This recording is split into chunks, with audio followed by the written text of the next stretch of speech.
verwelkom al ons mense by die woord in diepte. Elke kyker mag julle in hierdie nuwe reeks kragpunt en insig put en nuwe dinge leer, want ek leer baie en dit is baie interessant. En baie dankie aan Rebecca wat hier by my is, wat ook help en vir my lees. In ons gebedsfoto sit daar 'n man en hy lees die belangrikste boek op hierdie aarde. Hy lees sy Bybel en hy probeer daarin sin maak wat vir hom belangrik is. En dit is 'n baie moeilike konsep in een sin, en tog is God se woord baie eenvoudig. En die opskrif wat ek hier geskryf het is die Genesis grondslag, die fondament waarop die woord van God gebou is. Begin ons by Genesis. Jy kan nie vir Genesis weglaat nie. Wanneer ons Genesis weglaat, dan lol jy met die fondament hieronder. En dan gaan jou gebou vol krake wees. Maar kom ons bid eers saam. Dierbare Vader, waar ons hier dieper kyk na profesie en hoe dit uitspeel in u woord, bid ons vir insig en dat u Heilige Gees die woord aan ons duidelik sal maak. Amen. Nou hierdie is 'n baie diep Bybelstudie. Nie dat ander nie diep is nie, maar wat ek eintlik wil sê, as die radio aan is, sit hom af.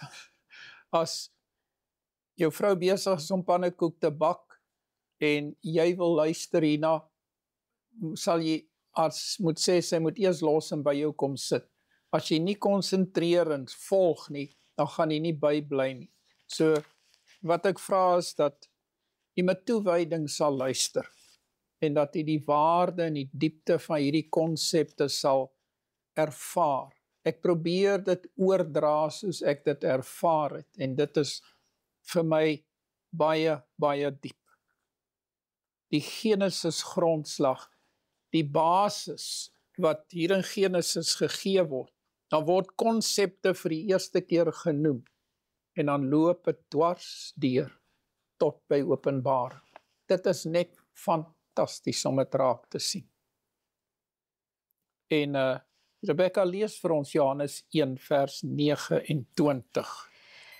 Die volgende dag sien Johannes Jesus na hom toe kom en hy sê, daar is die lam van God wat die sonde van die wêreld wegneem. En as ek nie mis dit nie, dan word hierdie woorde 2 keer in Johannes genoem. Ek dink vers 5 of 36 en ook hier in 29. En die woord lam hier word maar net 'n paar keer in die Nuwe Testament, behalwe Openbaring, genoem. Nou waarheid. Kom ons begin by die konsep. Ek hoor iemand sê nou die dag, elke mens op hierdie aarde het sy eie waarheid. En toe hoor ek iemand anders sê, dit is onsin. Elke mens kan nie sy eie waarheid hê nie. Daar is net een waarheid. En ek stem met al twee saam, maar kom ons definieer ons terme. Daar is net een waarheid en dis God se waarheid, sy woord. As jy 'n appel hier vashou en jy los hom, dan val hy aarde toe. Dit is waarheid. Hy val nie na regskyns na bo nie. En as jy 'n stuk yster hier hou en jy los hom en hy val op, dan is daar 'n elektromagneet bokant hom en dit is waarheid, dis hoekom hy opgaan. Daar's wette wat God gemaak het. En jy kan nie buite daai wette gaan nie. Dan is dit toordery. Dan is die duiwel daarmee de mekaar. So daar is net een waarheid. Maar ons verstaan wanneer iemand sê elke een het sy eie waarheid. Dit is nie regtig waarheid nie, sy eie interpretasie van, kom ons sê, die skrif. En in daai sin praat ek van waarheid hier, nie in 'n absolute sin nie. En dan sê ek die volgende, probeer begryp. Waarheid is nie soos brooddeeg nie. Dis nou absolute waarheid. dis nie soos brooddeeg nie. Wat maak ons met brooddeeg? Rebecca, jy kan hom trek, jy kan hom brei, jy kan hom knie. Jy kan nie dit met waarheid doen nie. Waarheid is daar net een waarheid. Maar daai brooddeeg kan ons vat, en jy kan hom in 'n pannetjie sit wat sulke punte het, en as jy hom klaar gebak het, die broodjie, dan sê 'n sterretjie broodjie.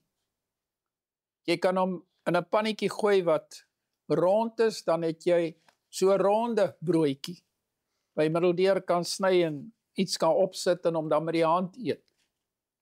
En jy kry verskillende broodjies. Jy kry wit broodjies, jy kry bruin broodjies, jy kry volkoringbrood, jy kry rogbrood, jy kry baie soorte broodjies. Hulle het baie name. Waarheid werk nie so nie. Waarheid is net een brood. Kom ons sê, dis die manna wat God vir die Israeliete gegee het. Dit is die brood. En Christus sê, hy is die lewende brood. Daar is nie twee Christusse nie. Goed, en waarheid is, met ander woorde, as ek dit visueel vir u kan voorstel, soos glas. En daai glas is gegiet. In Johannes 1 vers 14, die woord het vlees geword en onder ons kom woon. Dit is God se teenwoordigheid.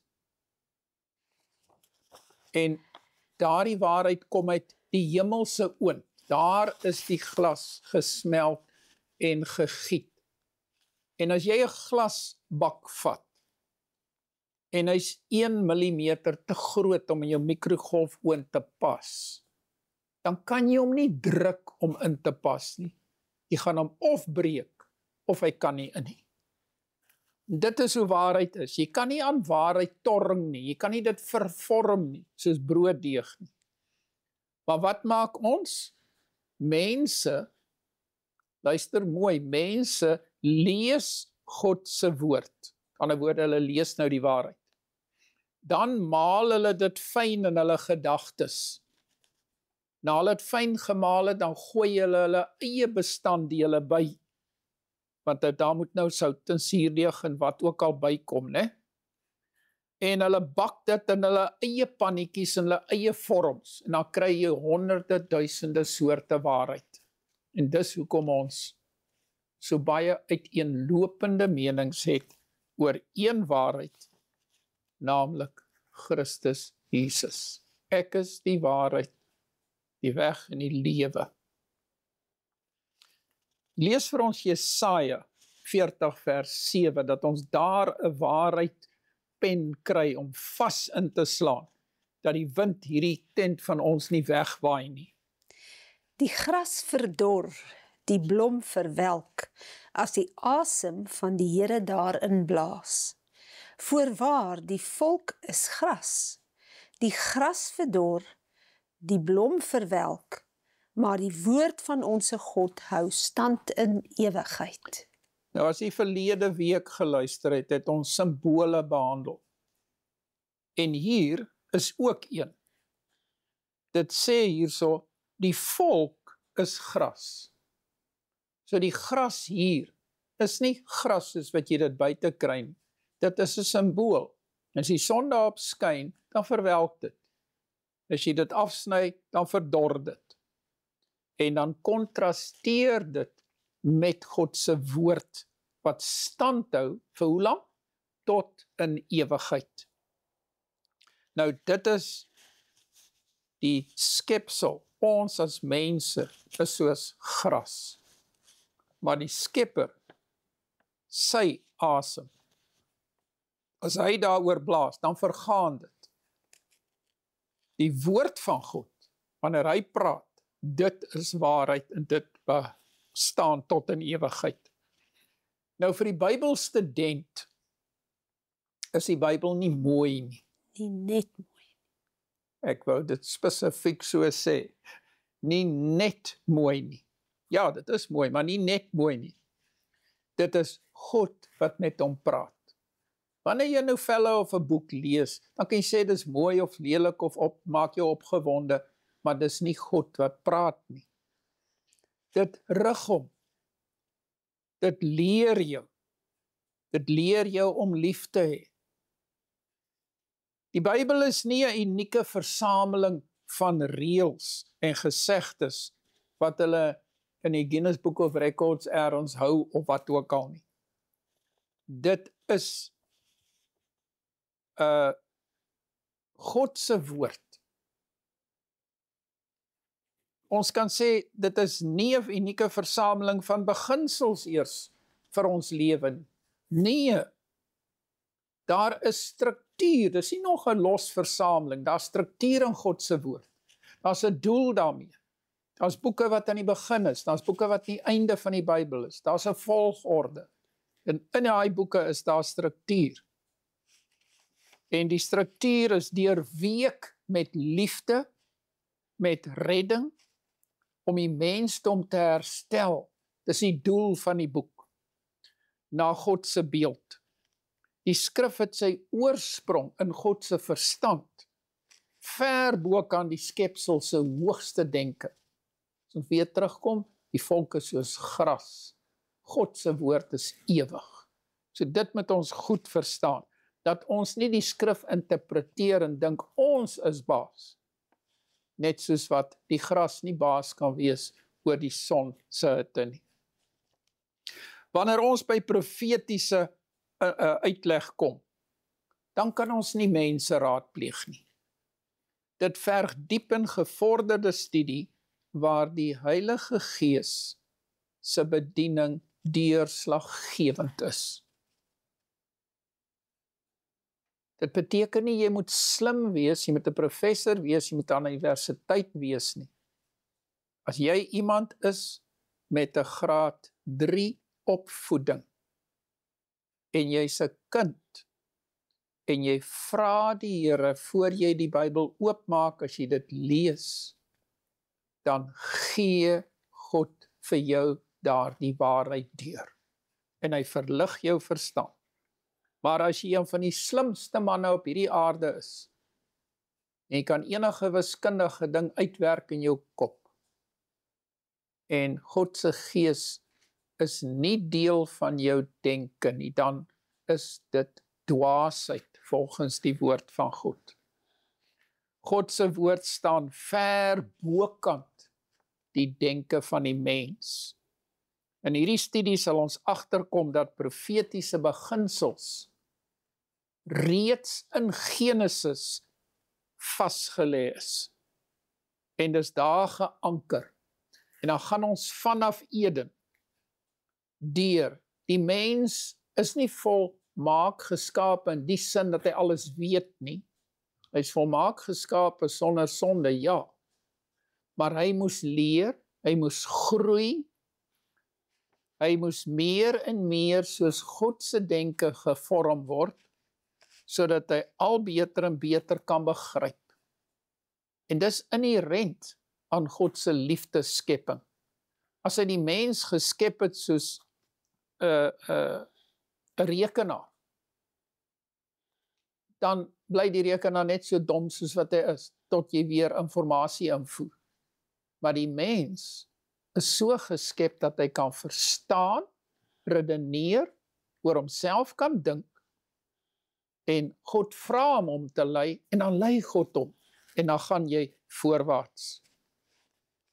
Nou kom ons slaan 'n paar penne, en soos wat ons hierdie penne van profetiese uitleg, en die Genesis grondslag van God se waarheid nagaan, dan gaan die tent begin stewiger staan, en waarheid gaan so aan mekaar inpas, soos 'n volmaakte legkaart, en dinge gaan begin pas.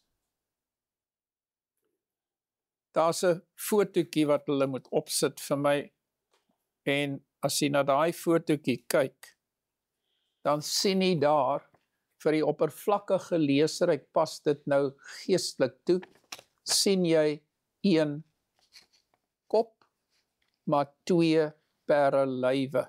So daar's 1 perdkop. So dan sê jy vir jou buurman, kyk hier, dis nou baie snaaks.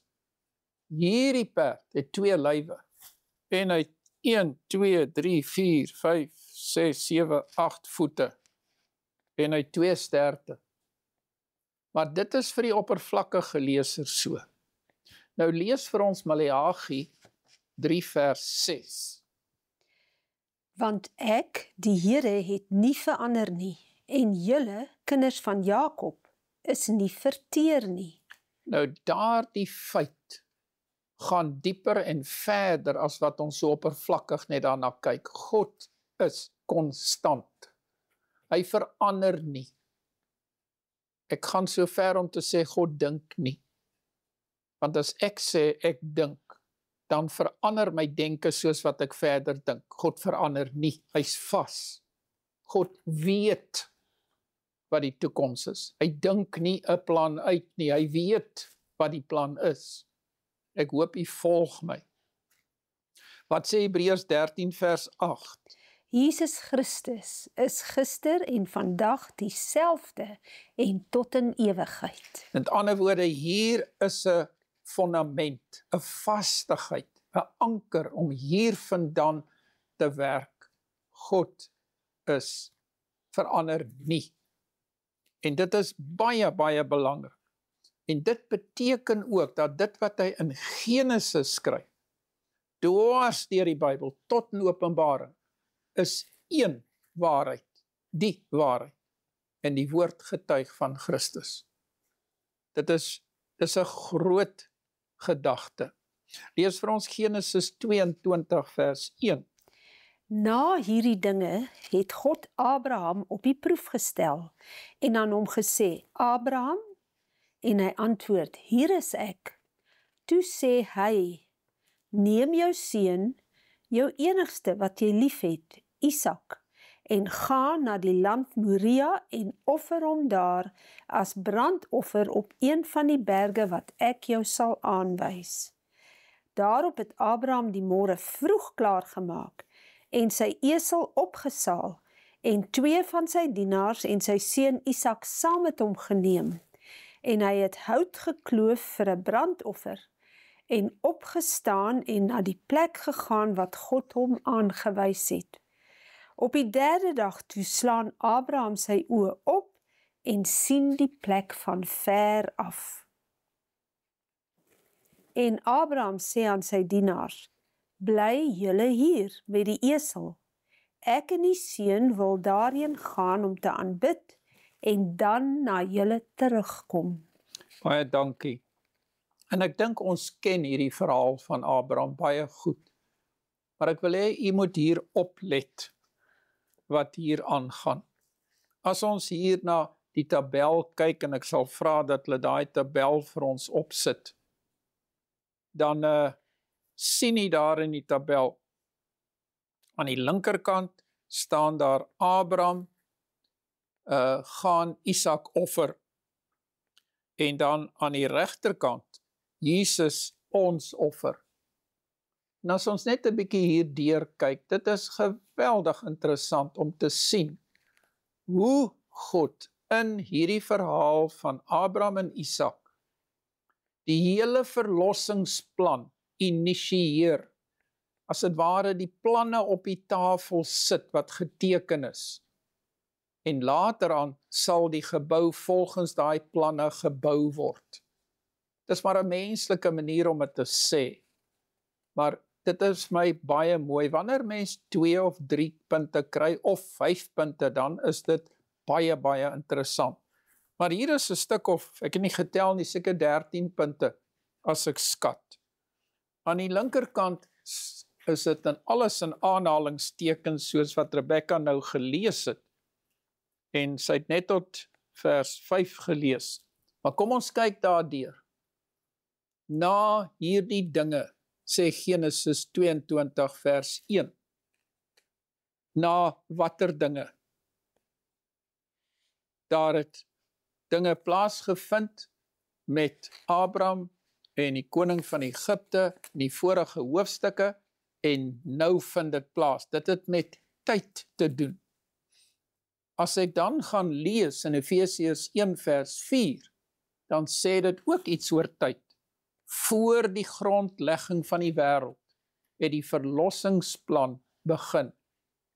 Van die ewigheid af het God die verlossingsplan beplan.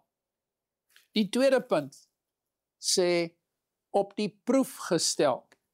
Nou het Satan nie die toets van Christus se lewe op hierdie aarde so moeilik as moontlik gemaak nie. Hebreërs sê hy is in alle opsigte versoek, net soos ons. Hier so baie tekste wat die ingekom het, ek kon hulle nie bysit nie, dis maar net die gedagtes soos wat ek vinnig deur gelees het. Die antitype Christus is behoorlik beproef. Die derde punt van Abraham is, hy sê vir die Here, toe die Here hom roep, hy sê, hier is ek. En dit is so mooi. Jesus staan in die godheid. Hy sê, hier is ek is gewillig om aarde toe te kom en vir die mens te sterf. Dus ek sê, hierdie is diep gedagtes, en wat ek vir die gees, nie die A en die Z en die alles van hierdie gedagtes nie, dis maar net prikkelende gedagtes, dat u verder daaroor kan uitbrei en dink. Die volgende gedagte is, jou seun, dis punt 1, jou enigste, dis die tweede punt, wat jy lief het, dis die derde punt, Isak, dis die vierde, so God identifiseer die een wat moet sterf, 4 keer, baie duidelik, het God sy seun Jesus liefgehad, beslis, en geen engel kon vir die mensdom instaan nie. Jesus spesifiek moes kom, en so moes Abraham vir Isak, nie vir Ismael nie, gaan offer. En dan sê dit, offer hom as 'n brandoffer. Nou Jesus was ons offer. Hy was die groot offer aan die kruis.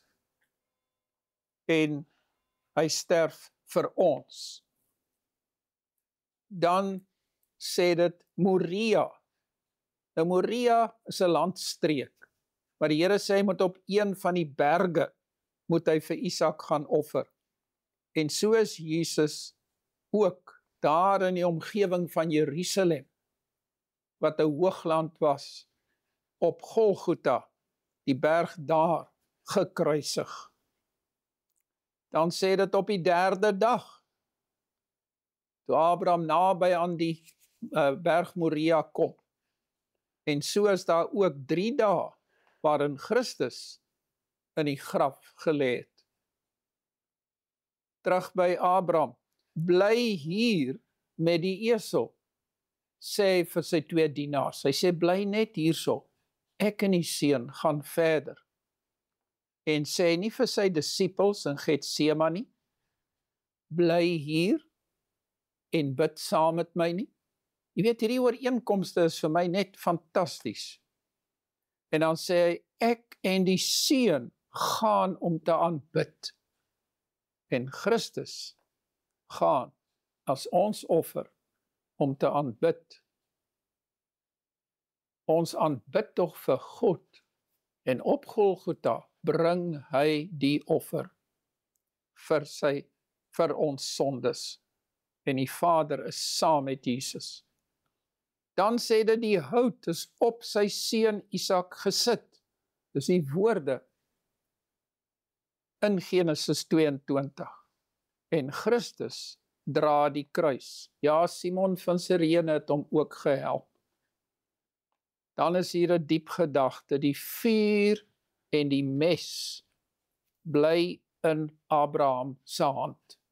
Die hout is op sy seun gesit, maar hy hou die vuur vas en die mes in sy hand en hy stap. En ek sê vir u dat die Vader dra die volle verantwoordelikheid, die volle emosionele vrag vir die offer, die vuur en die mes. En dit is diep gedagtes. Dan vra Isak, waar is die lam vir 'n brandoffer? En as ek nou Openbaring 5 vers 2 toe gaan, dan sê dit, wie is waardig om die boek oop te maak? En dan is die antwoord, net die lam. Hulle kon geen ander een kry nie. Terug by Abraham, moenie jou hand na die seun uitsteek nie, roep die engel uit die hemel. Matteus 26 vers 42, vra Christus, laat hierdie beker by my verbygaan, dit is te erg. En hy sê, tog, laat u wil geskied. Die ram is in die bos met sy horings vasgeraak het. Jesus is vas aan die kruis en hy word vir ons geoffer. Dan is die brandoffer, die ram is as brandoffer in die plek van Isak geoffer. En Jesus sterf in ons plek. Dit is vir my so interessant, dat ons na hierdie ooreenkomste kon kyk. En reeds hierso in Genesis 22 word die woord lam vir die eerste keer genoem. En ons trek dit dan dwars deur tot by Openbaring. En wat vir my interessant is dat in die Nuwe Testament word die woord lam net 4 keer genoem as 'n dier. Daar was 'n man wat lam was, maar dit is nie die betekenis waarna ons nou kyk nie. Johannes 1 vers 29 en Johannes 1 vers 36, dis 2 keer. Die derde keer word dit in Handelinge 8 vers 32 genoem, en die 4de keer 1 Petrus 1 vers 19. Net daai 4 keer in die Nuwe Testament. As ons na Openbaring toe gaan, dan word dit 27 keer in die Afrikaanse Bybel genoem. En 1 keer verwys dit na Satan. Al ander 26 keer wys na Jesus. En die 1 keer wat dit na die duiwel verwys, of na die tweede dier wat uit die see opstaan in Openbaring 13, is dit die lam wat 2 horings het en wat soos 'n draak praat. Maar 26 keer verwys dit na Christus. Lees vir ons Exodus 12 en vers 3. Spreek tot die hele vergadering van Israel en sê, op die 10de van hierdie maand moet hulle elkeen 'n lam neem volgens die families, 'n lam vir 'n huisgesin. Maar die bloed sal vir julle 'n teken wees aan die huise waarin julle is. As ek die bloed sien, sal ek by julle verbygaan, en daar sal geen verderflike plaag onder julle wees wanneer ek Egipte land tref nie. Die Israeliete het die betekenis van hierdie simbool baie goed geken. En die lam wat geslag was of geslag sou word vir die mensdom het op Christus gewys. Genesis 3 vers 15, die een wat sou kom om vyandskap te stel tussen jou en die vrou. Daardie belofte. En elke Israelitiese vrou het gehoop dat dit deur haar was, wat die verlosser gebore sou word. En so het hulle geweet dat die lam se bloed stel verlossing voor. Hulle het naderhand die seremonie aanbid en nie besef wat dit werklik beteken nie. Openbaring 5 vers 5. Toe sê een van die ouderlinge vir my, moenie ween nie. Kyk, die leeu wat uit die stam van Juda is, die wortel van Dawid, het oorwin om die boek oop te maak en sy 7 seels te breek. En ek het gesien en kyk in die middel van die troon en die 4 lewende wesens, en in die midde van die ouderlinge staan daar 'n lam asof hy geslag is. En daai woord lam is met 'n hoofletter L gespel. Ja. Met 7 horings en 7 oë, wat die 7 geeste van God is wat uitgestuur is oor die hele aarde. Hy het gekom en die boek geneem uit die regterhand van hom wat op die troon sit. En toe hy die boek neem, val die 4 lewende wesens en die 24 ouderlinge voor die lam neer. elkeen met sieters en goue skale vol reukwerk, wat die gebede van die heiliges is. Toe sing hulle 'n nuwe lied en sê, U is waardig om die boek te neem en sy seels oop te maak, want U is geslag en het ons vir God met U bloed gekoop uit elke stam en taal en volk en nasie, en het ons konings en priesters vir ons God gemaak, en ons sal as konings op die aarde heers. Fantastiese troongesig hierdie. Soos wat die konsepte in Genesis daar met Abraham en sy seun Isak geïnisieer is, het die mensdom lammetjies geoffer, het die begrip van 'n verlosser wat sou kom al duideliker en duideliker deur die eeue geword, en mense het geleer, hulle begrip is het meer geword en hulle kon meer verstaan. En vandag bestudeer ons hierdie dinge, en in die boek Openbaring vind die klimaks daarvan plaas. Die Bybel is 'n geheel. Jy kan nie 'n stuk uitneem en 'n ander stuk insit nie, dit is 'n volmaakte eenheid. En in die bygaande foto kan jy daar 'n boekrol sien, wat met 7 seels verseël is. En net die lam, geen ander persoon, kan daar die seels breek. En dis ook 'n baie interessante studie. Nou kom ons kyk vir 'n oomblik na die dood in Genesis 2 vers 15. Toe het die Here God die mens geneem en hom in die tuin van Eden gestel, om dit te bewerk en te bewaak.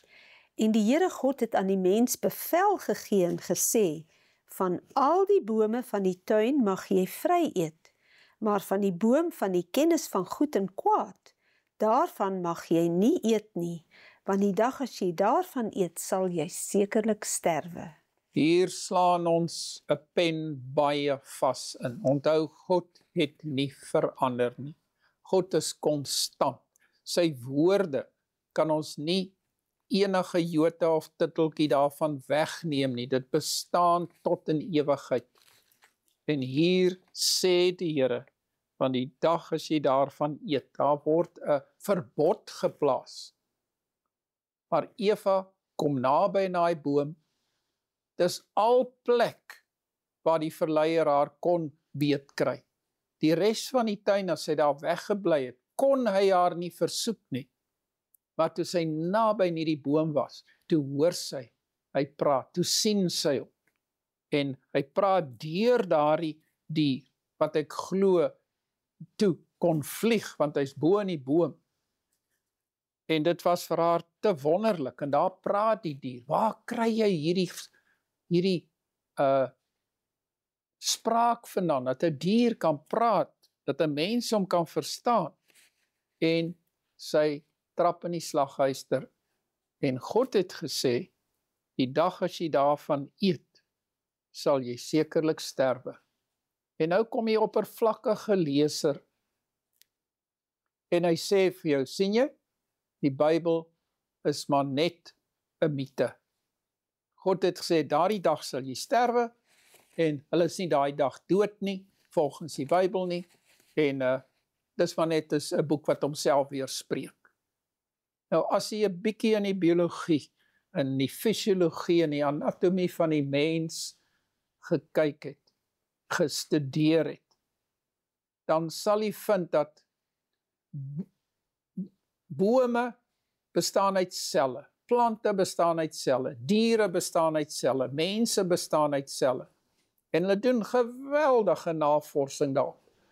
Hulle probeer uitvind, hoekom gaan 'n mens dood?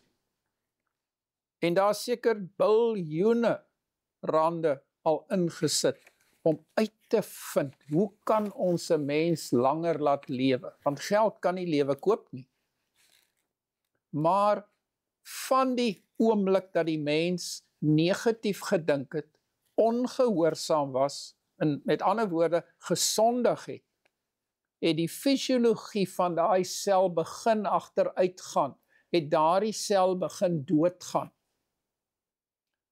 Nou met die afsterwe van 'n familielid, toe ek veel jonger was, toe kon ek nie daar bly nie, ek moes van Transvaal af Kaap toe ry, anders moes ek 'n dag verlof insit by die skool, as onderwyser moes ek by die skool wees, en die familie het dit verstaan, en ek het na die begrafnisondernemer toe gegaan en gesê, kan ek die lijk sien?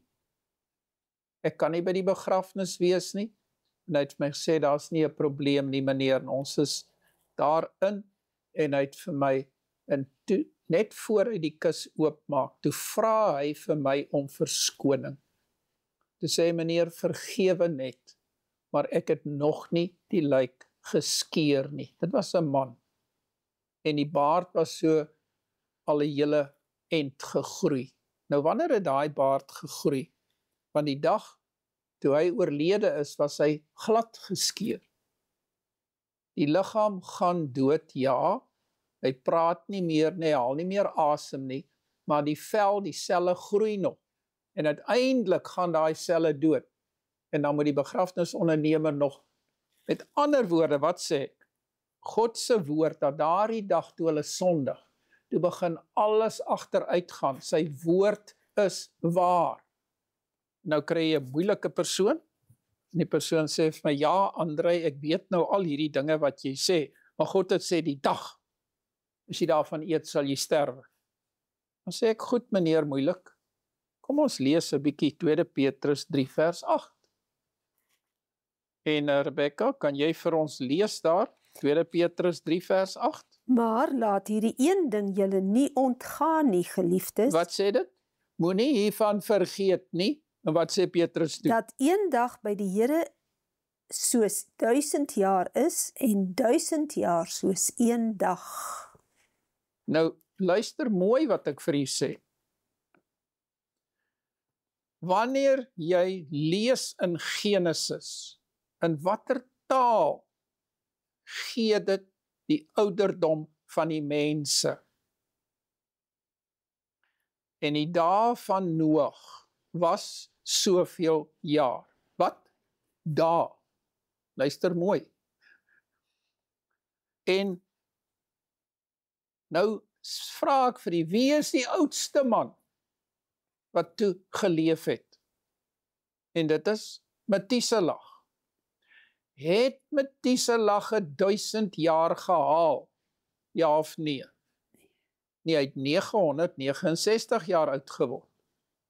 Met ander woorde, Methuselah, kom ons sê, hy is gebore in 1055. Nou moet jy mooi dink, dis bietjie lank terug, dis nie 20 nie, dis 1055. En as jy dan 969 jaar daarby tel, dan kom jy op 2024 uit. So verlede jaar het Methuselah gesterf, indien hy in die 11de eeu gebore is, in 1055. Sjoe! Nou ek wil hê julle moet die fotootjie opsit van die grafsteen van Claudia Coetzee. As jy daar lees, dan lees jy daar 1860 is sy gebore. So in die jaar 1900 was sy 40 jaar oud en sy het geleef tot 1947 toe sy oorlede. Nou as jy dan 47 by 40 tel, dan het sy 87 jaar oud geword en sy het in 2 verskillende eeue geleef. Nou sê nou maar, kyk daar op die grafsteen. Sê nou maar op daai grafsteen het daar gestaan, gebore 1055, oorlede 2024. Is daar 'n grafsteen wat so ouderdom aandui? Dit was Methuselah se lewe. Maar nêrens is daar 'n grafsteen op hierdie aarde van iemand wat 'n volle 1000 jaar geleef het nie. En Rebecca het nou net gelees, 1000 jaar is soos een dag. So die dag wat jy daarvan eet, sal jy sterwe. in daai selfde dag of 1000 jaar sal jy sterwe. Jy sal nie 1000 bereik nie. Dis wat God sê in sy woord is waar. Genesis 4 vers 8 asseblief. En Kain het met sy broer Abel gepraat, en toe hulle in die veld was, het Kain teen sy broer Abel opgestaan en hom doodgeslaan. Toe sê die Here vir Kain, waar is jou broer Abel? En hy antwoord, ek weet nie, is ek my broer se wagter? En hy sê, dis nou God wat sê, wat het jy gedoen? Die stem van die bloed van jou broer roep na my van die aarde af. Daarom sal jy vervloek wees, ver van die grond, wat sy mond oopgemaak het om die bloed van jou broer uit jou hand te ontvang. As jy die grond bewerk, sal dit sy vermoë aan jou nie meer gee nie. 'n Swerwer en vlugteling sal jy wees op die aarde. Hier vertel die Here vir ons presies wat sy standaard is. Wanneer jy oortree, sy liefdeswette van beskerming oortree, dan is daar gevolge. As daar nie reëls en wette van liefde is nie, dan is daar chaos. Dis wat Satan wil hê. En hy het hier in Kain ingevaar en hierdie gemors veroorsaak. En die Here plant hierdie penne baie duidelik hierin. En ek dink aan 'n land waar 'n boer saai. In die land langs aan is weiveld. As hy nie daar 'n draad span, dan gaan die koeie en die ander diere gaan oorloop in sy mielieland of pampoenland en sy oes verniel. Maar jy kan nie daar 'n bol draad gaan koop by die koöperasie en dit sommer net daar uittrek tot hier 'n hoop doringdraad lê en dit dan probeer span nie. Dit sal dag wees. Jy moet eers jou penne inslaan, een daar aan die ander kant, een hierdie kant en dan presies tussenin, voor jy 'n reguit heiningdraad kan span. Net so, van Genesis af, slaan die Here penne in, met Abraham en Isak, met Kain en met Abel, en dwars deur die geskiedenis, dan span hy sy wette en sy draad reguit. Hy span hulle styf, wat jou aan die gehoorsame kant hou, of as jy daardeur breek, dan is jy ongehoorsaam, en daar's gevolge daaraan. So hierdie dinge is vir my baie duidelik. En dan sê hy vers 14, wat sê Kain toe? Kyk, u verdryf my nou uit die land uit, en ek moet my verberg vir die aangesig. Nou kla hy oor sy eie sonde. 'n Swerwer en 'n vlugteling sal ek op die aarde wees, en elkeen wat my kry sal my doodslaan. En dan wat sê vers 15? Maar die Here sê vir hom, daarom, as enige een Kain doodslaan, sal dit 7voudig gewreek word.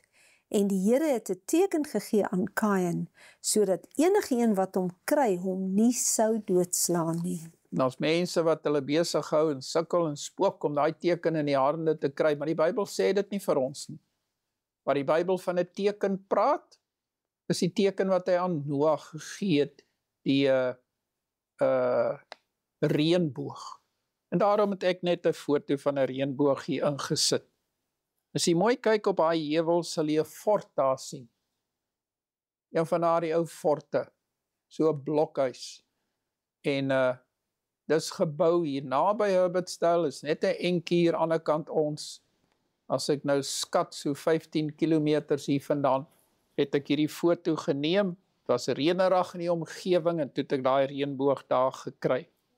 So die Here is ook genadig. Dis 'n ander pen wat ons inslaan vir hulle wat oortree. Hy verwerp jou nie. Daar's altyd daai moontlikheid om terug te kom na God toe. 1 Korintiërs 15 vers 15. En dan word ons valse getuies van God bevind, omdat ons teen God getuig het dat hy Christus opgewek het, wat hy nie opgewek het nie, ten minste as die dode nie opgewek word nie. Want as die dode nie opgewek word nie, dan is Christus ook nie opgewek nie. Nou, wat hier aangaan, die Sadduseërs, Jesus is besig om die Sadduseërs die mond te stop hier. Want hulle sê daar is nie 'n opstanding nie. En Paulus sê nou, goed, as daar nie 'n opstanding is nie, dan is dit so en dan is ons hele prediking verniet. Dan kan jy maar die Bybel weggooi. Dan is dit taboe met godsdiens. Vers 17. En as Christus nie opgewek is nie, dan is julle geloof nutteloos. Dan is julle nog in julle sondes. Dan is ook die wat in Christus ontslaap het, verlore. As ons net vir hierdie lewe op Christus hoop, dan is ons die elendigste van alle mense. En hierdie is profetiese woorde hier van Paulus. Daar's baie van hierdie ellendige mense op die aarde, wat nie in Christus glo nie. En wat hy uit hierdie lewe kan kry, gryp hy, want dis al wat hy het. Sy dood gaan sy dood, dan sit verby. So glo hy. En hy het nie daai hoop van die Christen nie. As jy met hom praat, dan sê hy, nee, dis net 'n kruk. Die godsdiens van die Christendom is 'n kruk om jou in die lewe te hou, tydelik. Dit is Paulus se woorde so waar, dan is julle die ellendigste van alle mense. Soos 'n kind wat alles insit vir sy sandkasteel by die see. En dan kom hy brandertjie en hy spoel daaroor, dan gaan hy in die huil en is alles daarmee heen. Alles is nie daarmee heen nie, sy pa hou hom vas, loop huis toe met hom, koop vir hom 'n roomys en dan glimlag hy weer. Openbaring 1 vers 17 en 18, wat sê dit? Ek is die eerste en die laaste. Hier kom weer daardie eerste pen. God verander nie. Hy is die eerste en die laaste. Wat sê dit dan in vers 18? En die lewende. En ek was dood en kyk, ek leef tot in alle ewigheid. Amen. En ek het die sleutels van die doderyk en van die dood. So God hou daar die sleutels vas. Die Satan kan dit nie uit sy hand ruk nie. Nou kyk ons bietjie na die slang, die duiwel, die draak, al sy name. Genesis 3 vers 15. En ek sal vyandskap stel tussen jou en die vrou, en tussen jou saad en haar saad. Hy sal jou die kop vermorsel, en jy sal hom in die hakskeen byt. En nou kyk ons net weer, ons het dit al gelees in Openbaring 12 vers 1, en 'n groot teken het in die hemel verskyn, 'n vrou wat met die son bekleed was, en die maan onder haar voete. Sy stel God se kinders voor, sy rein kerk of bruid, en op haar hoof is 'n kroon van 12 sterre. En sy was swanger en het uitgeroep in haar wee en haar barensnood. Vers 3. En 'n ander teken het in die hemel verskyn, en daar was 'n groot vuurrooi draak, met 7 koppe en 10 horings, en op sy koppe 7 krone. En sy stert het die 1/3 van die sterre van die hemel meegesleep, en hulle op die aarde gegooi. En die draak het gestaan voor die vrou wat op die punt was om te baar, sodat hy haar kind sou verslind, sodra sy gebaar het. En ek dink die beeldspraak hier is baie duidelik, dat die draak is Satan, wat uit die hemel gegooi is, wat 1/3 van die engele saam met hom gebring het, praat van die stert van die draak.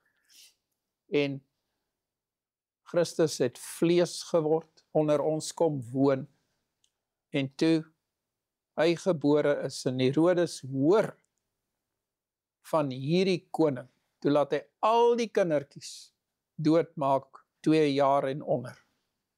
En dit is direk hier voorspel. Vers 5. En sy het 'n manlike kind gebaar, wat al die nasies met 'n ysterscepter sou regeer, en haar kind is weggeruk na God en sy troon. En die vrou het na die woestyn gevlug, waar sy 'n plek het, wat deur God gereed gemaak is. Nou, voor jy verder lees, na God weggeruk in sy troon, na Christus se bediening is hy weer hemel toe om sy hoëpriesterlike werk, soos in die boek Hebreërs aan ons duidelik gegee is, waar hy intree vir ons, en dan gaan dit aan met die geskiedenis, die vrou, die kerk, daai 7 tydperke, daai 7 kerke van Efese dwarsdeur tot Laodicea, het na die woestyn gevlug, was hy 'n plek wat deur God gereed gemaak is, so die mense met die vervolging in die middeleeue naderhand gevlug. My eie voorsate, die Franse hugenote het gevlug na hierdie land, ander het gevlug na Australië, ander het gevlug en in Amerika uitgekom.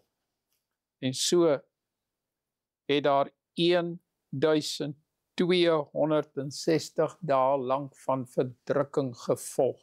Daai profesie. Lees vir ons Openbaring 12 vers 7. En daar het oorlog in die hemel gekom.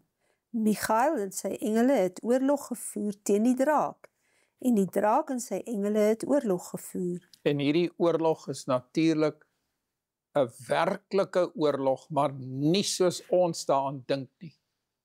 God is blameer dat hy onregverdig is. En Satan het dit gedoen, hy is die aanklaer. En die loyale engele, saam met die Vader en met Jesus en die Heilige Gees, hulle het aan die kant van reg gestaan. En wie het oorwin? Wat sê vers 8? En hulle kon nie oorwin nie, en hulle plek was in die hemel nie meer te vind nie. Hoekom is hulle plek nie meer gevind Hulle is nie? uitgewerp. Want hulle is uitgewerp. Nie dat dit 'n aksie van God was nie, dis omdat hulle nie meer daar gepas het nie. Hulle was ongehoorsaam. En as 'n kind 'n steurnis en 'n rebel in 'n klas word en opspring en skree en hy hou aan daarmee in 'n klas, dan moet ons hom verwyder uit daardie klas. En dit is wat God gedoen het, vers 9. En die groot draak is neergewerp, die ou slang wat genoem word duiwel en Satan, wat die hele wêreld verlei. Hy is neergewerp op die aarde en sy engele is saam met hom neergewerp. So eindig die groot stryd dan, uiteindelik met die wederkoms, wanneer ons saam met die heiliges hemel toe gaan vir 1000 jaar, volgens Openbaring, en daarna daal die nuwe Jerusalem neer, en word elke goddelose mens, stelsel, teestand vernietig van God se heelal. Heelal word gereinig. En daar sal weer vrede wees en God sal hierdie aarde herskep. Nou ek neem net u daar na die slotfoto, die gebedsfoto. Hier staan 'n groepie kinders wat ons opgeneem het om Helderberg in die kom naby Somerset Wes, om Helderberg te klim. Dit was 'n skooluitstappie. En daar sit die kinders, hulle is nou nie in uniform nie, want ons het berg geklim en ons het heel bo by eerste piek aangekom. En van daai kinders was so opgewonde. Vir die meeste van hulle was dit die eerste keer wat hulle daar gekom het. En ek het daai foto self geneem. En as ek nou mooi daarna kyk, dan is party van hulle baie opgewonde. Ander se gesigte is maar 'n bietjie moeg, want hulle het nog nooit so ver gestap nie. Maar hulle het dit almal terdee geniet. Daardie oorwinning, as ons dit op ons geestelike lewe toepas, is nie die oorwinning wat ons bereik het nie. Net so min as wat daai kinders met hulle eie krag geklim het. As God hulle nie elke oomblik krag gegee het nie, sou hulle nooit daarbo gekom het nie. Hy het hulle aan die lewe gehou. Die lewe is deur hom en deur hom alleen.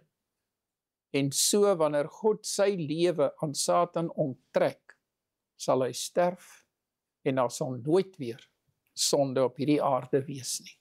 Die oorwinning is deur die lam behaal. Kom ons bid saam. Baie dankie Here vir die verlossingsplan wat in Jesus gesentreer is, dat die hele seremoniële stelsel gewys het op hom wat sou kom, om vir ons te lewe. Ons dankie Here vir daai offer wat voldoende is.